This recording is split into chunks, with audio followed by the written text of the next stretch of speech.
going to be uncomfortable. I'm not doing another 53 games like this. The Los Angeles Lakers had an almost 58% effective field goal percentage against the Houston Rockets on Christmas Day. For the majority of the season, LA's elite shooting has propelled them to wins, but on Christmas Day, the Lakers lost by 22 points. How does a team that shoots so well seemingly gets blown out? Today we're going to break down why the Lakers' elite shooting didn't save the day and what this potentially reveals about both teams heading into the latter part of the season. Dean Oliver's 4 factors helps break down what drives winning in basketball games into 4 weighted categories. Why does this matter? Because understanding which factors a team wins or loses gives us insight into how games are actually decided, not just what the final score tells us. In this game, we're going to see how the Lakers dominated one factor, shooting, but lost in the others, and how that created a 22-point margin despite elite shooting efficiency. Let's start with the raw numbers from this game, and the story here is clear. Now, the Lakers shot very good, but the Rockets shot slightly better while putting up an historic offensive rebounding performance and doubling the free throw rate of the Lakers. And even though they tied in turnover percentage, the other factors just completely outweighed the Lakers. Let's transition to the boards because once again, this is where Houston continues to dominate the whole league. This game, the Rockets grabbed nearly 53% of their misses, landing them in the 100th percentile, literally the best possible. They got more than half of their missed shots back, and basketball has become a game of possessions anyways.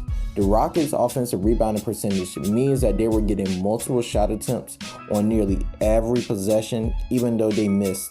It was a better than 50% chance of getting the ball back. And now think about the impact that has. Both teams shot great, but the Rockets shot great and they got more than half of their misses back. That creates a volume advantage. And here's the math. If both teams shot 80 shots, but the Rockets get 52.5% of their misses back, they're effectively getting 11 to 12 extra shot attempts over their opponent. Those extra possessions, even at a similar efficiency, especially if it's slightly above, add up. And that's how you create a 22-point margin despite both teams shooting at elite levels. The Rockets took more shots, shot more efficiently, created more scoring opportunities, and completely overwhelmed the Lakers' shooting efficiency through pure volume. Now let's transition to the turnovers from LA because this compounds the possession issue we just discussed. The Lakers turned it over almost 18% of the time, which landed them in the 21st percentile. And for a team that shoots almost 58% effective field goal percentage this game, every turnover represented a wasted opportunity to leverage that shooting advantage. But the real issue is their primary creator and ball handler had 6 turnovers this game. When your best player is struggling against primary matchups and when he's turning it over at that rate, your offense is bound to fall apart even with good shooting. The Lakers' turnover problem is magnified by what we already discussed. They don't get offensive rebounds, so turnovers can't be recovered. They struggle in transition also, so turnovers just lead to easy opponent baskets. This creates a 2-possession swing. The Lakers lose a possession with 0 points, and the Rockets gets a transition opportunity and score.